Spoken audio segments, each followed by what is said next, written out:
The population of the Fulbe or Fulani is estimated at 40 to 45 million people. They are mostly found in the West African nations of Nigeria, Niger, Mali, Burkina Faso and the rest. But they are also found in Central African countries and the Sudan. A third of them are nomadic people who move from one country to another across international borders in search of pasture and water for their animals.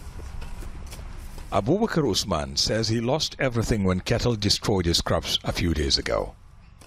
He says his family could go hungry this year if he can't get a loan to replant, and time is running out for the farmer who depends on the rains to grow food. For now he tends to these failing cassava crops. They came at night. By dawn, everything is gone. I don't know where to go and what to do. It happens every time around here. Sometimes violence erupts and people get hurt. He blames these Fulani cattle herders for the damage to his two farms. The Fulani on their part say they are the most exploited and neglected community, despite their contributions to the economy of the region. Life as a pastoralist is getting harder. We used to have designated cattle roads and reserved grazing areas, but the farmers have practically taken off almost every inch of that, and it's hard to avoid such confrontations. They blame the government for doing nothing while their pasture land was being usurped. As the Sahara Desert moves farther inland, arable land in Nigeria's arid north is shrinking.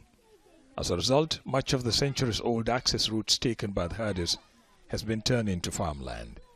Their movement is usually restricted and most often results in deadly clashes with the farmers. This is what remains of a kilometer-wide cattle route. On both sides are farms. Over the past 30 years, Nigeria has seen a rapid growth in population with a corresponding increase in the demand for food. So competition for land between farmers and cattle herders has intensified and led to violent confrontations. Over the past 3 years, more than 2,000 people have been killed across the country. 2017 was one of the deadliest years in the farmers-herders conflict, with about 1,000 people killed. Tension between the two ethnic groups is at the heart of the lawlessness currently sweeping northwest Nigeria. Hundreds have been killed this year, hundreds more kidnapped for ransom, and over 30,000 people displaced. Some governments have introduced desperate measures, including the death penalty, to try to stop the violence.